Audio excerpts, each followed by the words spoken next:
नमस्कार, gold spot में आपका स्वागत है। मैं हूं मनीषा गुप्ता। आज करेंगे बात सोने की, जहां पर 50,000 प्रति 10 ग्राम के नीचे हमने भाव गिरते हुए देखे हैं। अंतर्राष्ट्रीय बाजारों की बात करें तो सोना अब 16 महीने के लोज पर है। क्या करना चाहिए इन स्तरों पर? क्या रेट हाइक्स के असर पड़ सकते हैं? क्या है मायने, बताएंगे आपको। बात करेंगे चीनी की, जहां पर फिर से यहां पर एक्सपोर्ट्स की बातें होने लगी हैं। यहां पर एक रिस्ट्रिक्शन जरूर था, लेकिन माना यह जा रहा है कि सरकार की तरफ से यहां पर और चीनी एक्सपोर्ट के लिए अलाउ की जाएगी। साथ ही बात करेंगे कच्चे तेल की, जहां पर $100 के नीचे यूएस के प्राइसेस फिसले हैं, क्योंकि गैस की डिमांड यूएस से कमजोर होती हुई नजर आई है। अगर आप दोनों ही कच्चे तेल की वैरायटीज देखें तो यूएस के भावों में 3-3.5% की गिरावट है, जबकि ब्रेंट यहां पर कंसोलिडेट करता हुआ नजर आया है। कैसे देखें दोनों वैरायटीज को? और जब नॉर्ड स्ट्रीम यहां पर फिर से आज शुरू हो गई है पाइपलाइन, उसके क्या असर मायने हैं, बताएंगे आपको। पर सबसे पहले यहां पर बात करेंगे सोने की, और उस पर बात करने के लिए हमारे साथ जुड़े हैं केडिया कमोडिटीज के अजय केडिया, कोटक सिक्योरिटीज से Ravindra Rao, all India sugar trade association के चेयरमैन प्रफुल्ल विटलानी हमारे साथ जुड़ेंगे। चीनी पर उनसे बात करेंगे, लेकिन सबसे पहले यहां पर सोने के प्राइसेस आपकी स्क्रीन पे लेके आना चाहेंगे, जहां पर हमने लगातार गिरावट आते हुए देखी है और अब भाव जैसे कि आप देख सकते हैं 50,000 के नीचे कारोबार कर रहे हैं। रविंद्र, कैसे देखते हैं आप इन करंट लेवल्स को, और यहां से क्या करना चाहिए? अगर किसी कोई खरीदार खरीदना चाहता है इन्वेस्टमेंट के तौर पर, तो ये स्तर कैसे हैं? Good morning Manisha. मनीषा, हमने $1700 को ब्रेक करते हुए देखा है। 1720 जो सपोर्ट था उसे ब्रीच करके मार्केट नीचे आया। 1700 का काफी टाइम से सपोर्ट ले रहा था, अभी उसके नीचे आ गया है। तो थोड़ा सा I would say it is still in the neutral zone. मैं बेरिश नहीं कहूंगा, क्योंकि 1670 $1660 का जो सपोर्ट है वो I think is a major support, क्योंकि वहां से मल्टीपल टाइम्स हमने एक रिवर्सल देखी है। तो आई थिंक एक ब्रॉडर कंसोलिडेशन रेंज अगर हम देखें तो 1660 से लेके 2070 का एक रेंज चल रहा था, and now it is close to that lower range. So risk reward के हिसाब से तो this is very good level to enter. लेकिन जैसे हमने फंडामेंटल फैक्टर्स भी देखे हैं, जो टाइटनिंग जो पॉलिसी टाइटनिंग का जो इम्पैक्ट है वो गोल्ड पे काफी आ रहा है, और उस वजह से हम गोल्ड के प्राइसेस को नीचे जाते हुए देख रहे हैं। लेकिन आज का जो ईसीबी का मीटिंग है, I think that will be very crucial. Expectation तो यही है कि 0.25 बेसिस पॉइंट हाइक होगा, but looking at there inflation numbers, market is also expecting a bigger move around 50 basis points. और अगर वो होता है तो हम डॉलर इंडेक्स में एक करेक्टिव मूव देख सकते हैं, जो कि ऑलरेडी शुरू हो चुका है। अगर डॉलर इंडेक्स का मूव देखें तो 108 से now it is close to 106.70। कल 107 के ऊपर भी गया था, बट सस्टेन नहीं कर पाया। तो मेरे हिसाब से, और यूरो में भी जो लोअर लेवल से जो बाइंग आ रही है, तो एक्सपेक्टेड यही है कि शायद एक बिगर मूव आ सकता है। तो मेरे हिसाब से वो एक क्रूशल मीटिंग होगा, क्रूशल इवेंट होगा आज के सेशन के लिए, और गोल्ड सपोर्ट के पास में है। तो we can't rule out bounce back from here. तो ईसीबी मीटिंग बहुत इंपॉर्टेंट होगा। तो मेरे हिसाब से लेवल्स की बात करें तो 1670 would be very very crucial.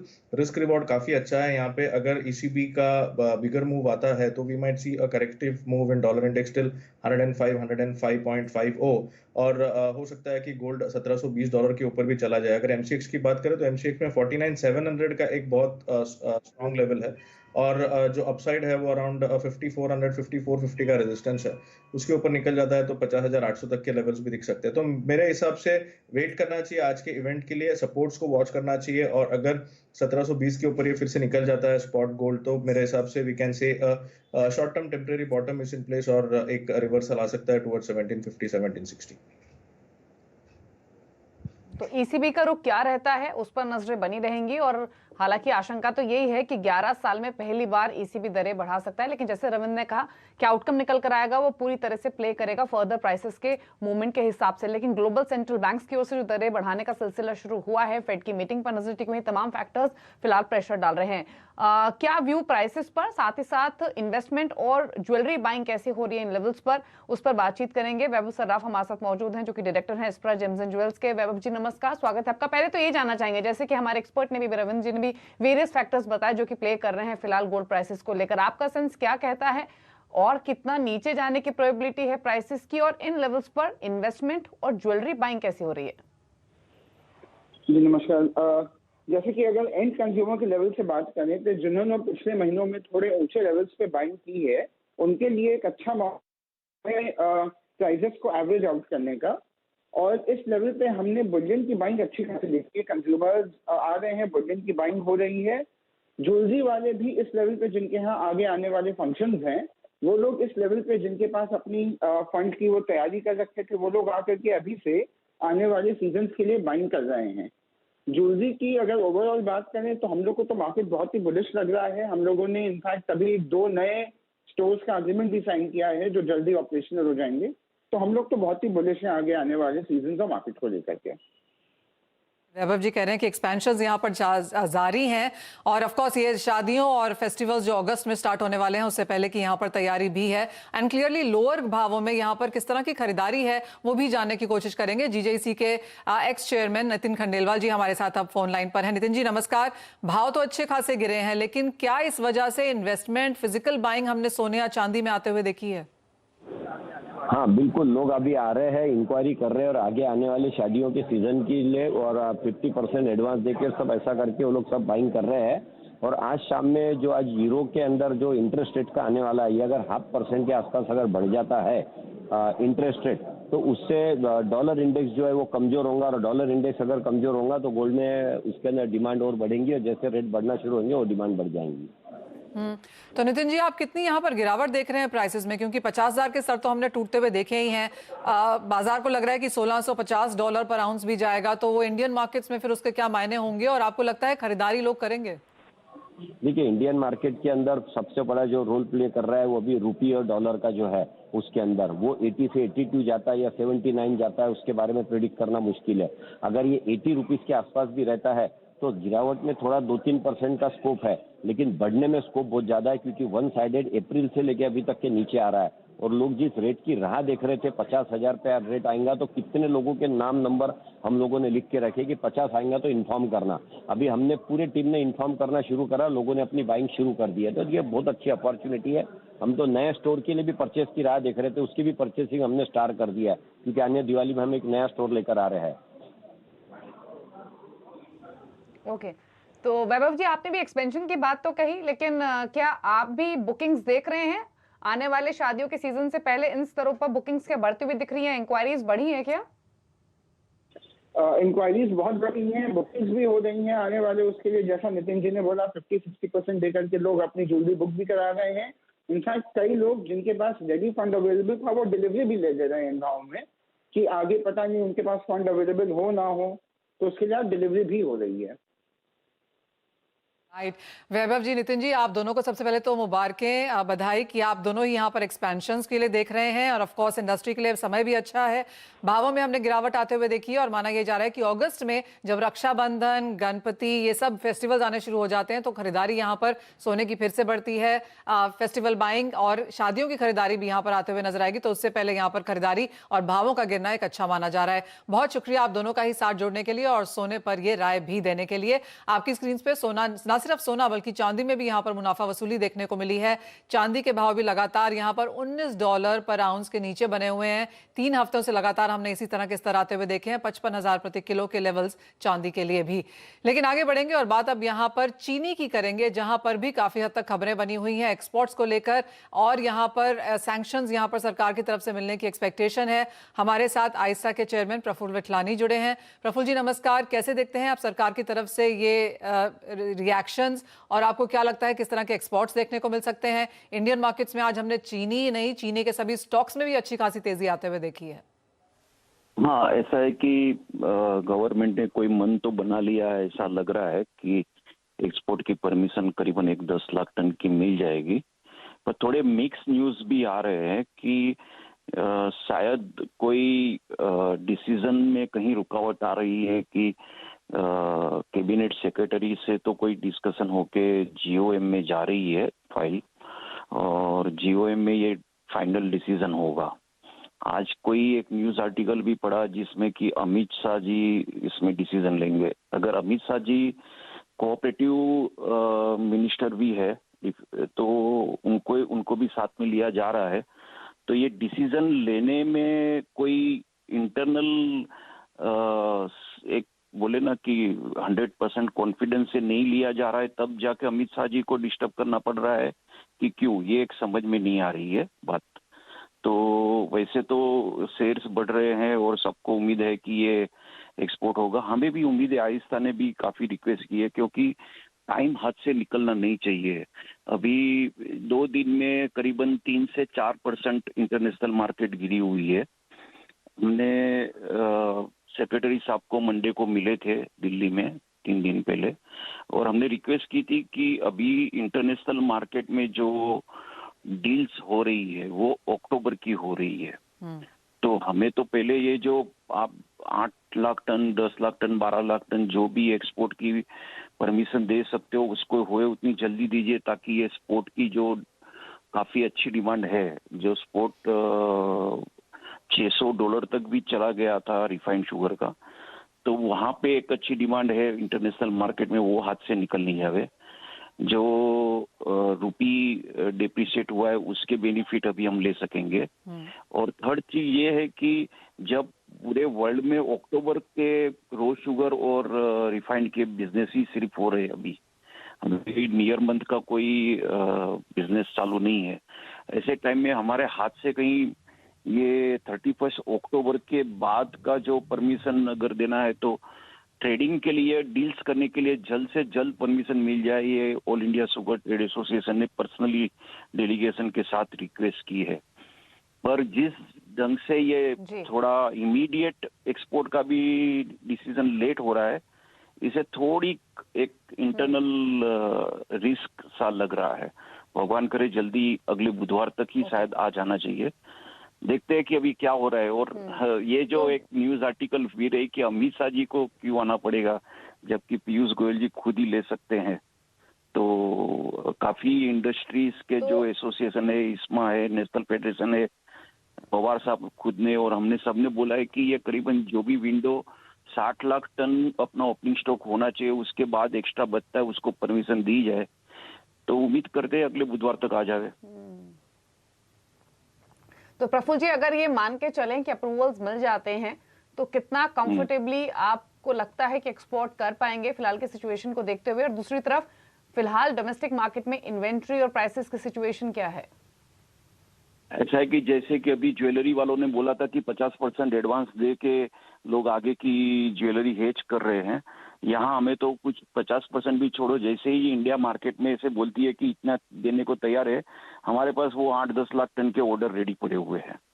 तो 8-10 लाख टन तो तुरंत ही चला जाएगा, जो हमको शिपमेंट सितंबर तक करनी है या अक्टूबर तक करनी है, उसके लिए तो कोई प्रॉब्लम ही नहीं है। हमारा कंसर्न जो है वो अगली सीजन है 2022-23 की, उसकी भी परमिशन तुरंत मिल जावे, क्योंकि शुगर की इंटरनेशनली फ्यूचर में के हिसाब से डील्स हो रही है और हमने 3 साल में एक अच्छी सी market gulf countries, Asian countries और नियर बाय इंडिया की जो मार्केट खड़ी की है, दे आर हैबिचुअल कि भाई इंडिया की शुगर लेनी है। अब ये हम बिजनेस नहीं कर पा रहे हैं, उससे कहीं हमारे हाथ से अक्टूबर से मार्च की हाथ में नहीं चली जावे, उसके लिए 22-23 की भले 40 लाख टन या 50 लाख टन की भी एक इनिशियल परमिशन भी मिल जावे, तो बिजनेस बाद में कहीं ऐसा ना हो कि ब्राजील के रेट्स कम हो जावे और हम बेचने को जाए तब बिक नहीं पाए। इसलिए थोड़ा कंसर्न ये है कि जितनी जल्दी परमिशन मिले उतनी हमारे लिए ठीक होगा। एब्सोल्युटली, और ये परमिशन हम काफ़ी समय से इंतज़ार भी कर रहे हैं। तो कोशिश तो यही थी कि बहुत ज़्यादा बारिश हो उसके पहले हो जाए, क्योंकि बारिशों में ऑफकोर्स यहाँ पर लोडिंग अनलोडिंग की भी चिंताएं बढ़ जाती हैं। लेकिन देर आए दुरुस्त आए, वो वाला सीन अभी यहाँ पर फिलहाल चीनी बाजार लेके चल रहा है। प्रफुल्ल जी, बहुत शुक्रिया साथ जुड़ने के लिए और वो चीनी एक्सपोर्ट्स पर भी अपनी राय देने के लिए। इसी के साथ एक ब्रेक के लिए भी रुकेंगे। जब लौटेंगे तो बात यहाँ पर करेंगे कच्चे तेल की, जहाँ पर नॉर्थ स्ट्रीम पाइपलाइन 1 आज से शुरू तो हो गई है और हमने गैस के भावों में एक रिएक्शन भी आता हुआ देखा है, लेकिन क्या फ्लोज हैं, क्या कैपेसिटीज हैं, कच्चे तेल के प्राइसेस पे क्या असर पड़ेगा, सब पे बात करेंगे ब्रेक के बाद।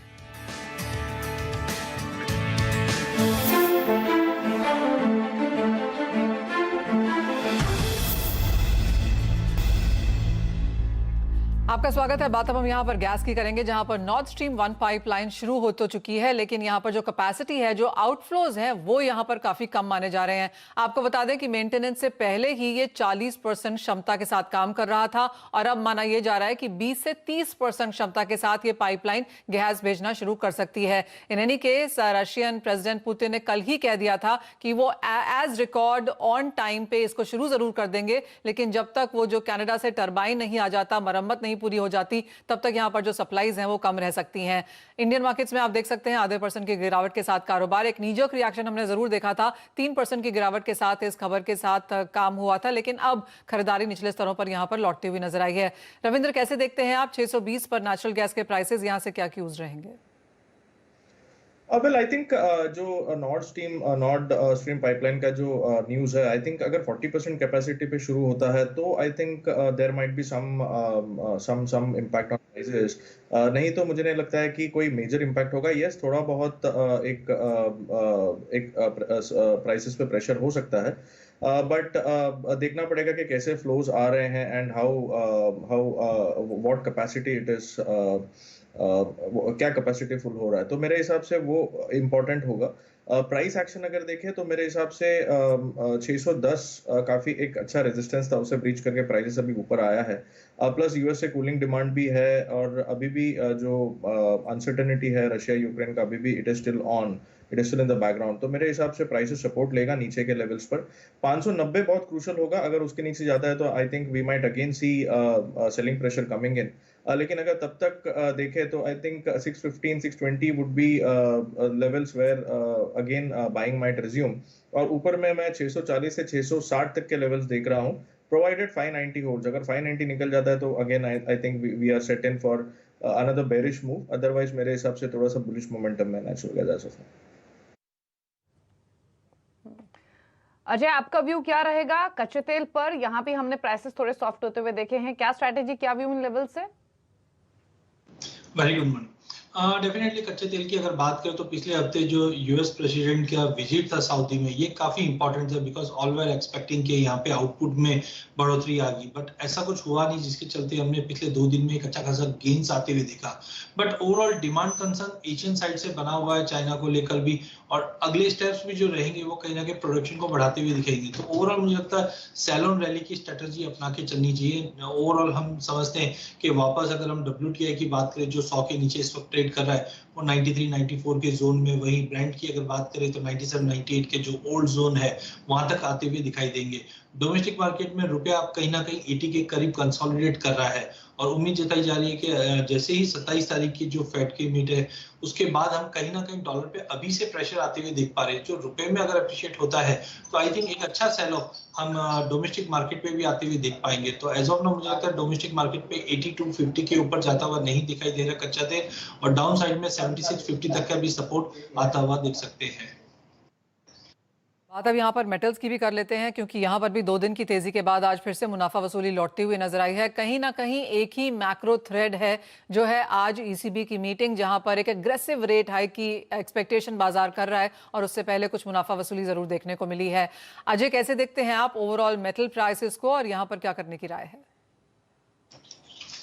बिल्कुल उम्मीद यही थी कि चाइना रीजन से स्टेप इन किए हैं काफी स्टिमुलस को लाइन अप करने की वजह, उसकी वजह से हमने काफी अच्छा जंप आते हुए देखा प्राइसेस के अंदर, बट सस्टेन नहीं कर पा रहा बिकॉज अभी भी डिमांड कंसर्न्स बने हुए, फेड की इंटरेस्ट रेट मीट को भी लेके कंसर्न्स बने। बट मुझे लगता है आज शाम का जो ECB का जो स्टेप रहेगा that will be A game changer, because जैसे ही ECB रेट हाइक करता है कहीं ना कहीं हम देखते हैं यूरो में स्ट्रेंथ और डॉलर में वीकनेस जो ऑलरेडी आना स्टार्ट हो चुकी है, ये कहीं ना कहीं पूरे मेटल कॉम्प्लेक्स को सपोर्ट देता हुआ दिखाई देगा। आई थिंक हायर साइड पे थोड़ा कंसर्न जरूर है, बट 620 618 के करीब कॉपर काफी अच्छा अट्रैक्टिव लगता है। 632 के ऊपर होल्ड करता है बिकॉज मल्टीपल ऑफ टाइम हमने देखा प्राइजेस रेजिस्टेंस ले रहा है, बट ये लेवल ब्रिज होता है तो एक अच्छा खासा ब्रेकआउट आएगा। वहीं जिंक की भी अगर बात की जाए तो प्राइजेस 204-5 का सपोर्ट अच्छे से लेके होल्ड कर, तो overall I think it's a matter of time के अगले 2-5 दिन मार्केट कंसोलिडेट कर रहा है। But in all dollar index पर नजर रखी है, फेड के रेट हाइक अगर होता है 0.75 का भी, which is been discounted in the market, which can give a new trigger for all metals। तो ओवरऑल 1-2 दिन कंसोलिडेट है, बट लोअर लेवल से बाइंग काफी अच्छी तरीके से इनिशिएट होते हुए दिखाई देगी। ठीक है, रविंद्र, ECB मीटिंग का वेट करेंगे या उससे पहले कोई ट्रेड, कोई स्ट्रैटेजी लेना चाहेंगे मेटल्स में? वेल आई थिंक सारा मेटल्स एक रिबाउंड मोड पे है। मुझे लगता है कि कॉपर में, जिंक में, एल्यूमिनियम में, सब में आई थिंक एक बाइंग मोमेंटम है, स्पेशली जिंक और एल्यूमिनियम में। एल्यूमिनियम का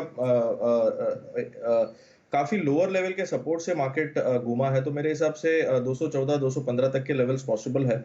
जिंक में भी आई थिंक 285 290 तक के लेवल्स पॉसिबल है। और कॉपर की बात करें, कॉपर थोड़ा सा रेंज बाउंड जरूर है, लेकिन लोअर लेवल से इसने अच्छा एक रिबाउंड दिया है। तो मेरे हिसाब से 614 का एक क्रूशल सपोर्ट है मेरे हिसाब से। 620 618 तक आता है तो it's a good buying zone. और ऊपर में फिर से एक बार हम 640 645 तक के लेवल्स देख सकते हैं। 614 के नीचे थोड़ा सा हो सकता है कि इट माइट टर्न वीक। तो मेरे हिसाब से ईसीबी के मीटिंग तक थोड़ा सा प्रेशर रह सकता है, लेकिन अगर कोई सरप्राइज आया तो I think we might see we are setting for a rebound in all the base metals. Alright, यानी काफी कुछ यहाँ पर दोनों रेट हाइक्स पे ही डिपेंड करेगा। एक आज ईसीबी की और दूसरी 27 जुलाई को यूएस फेड की। एक व्यू अजय चांदी पर लेना चाहेंगे, क्योंकि 55,000 के स्तर यहाँ पर भी देखने को मिले हैं। यहाँ पर क्या करने की राय है?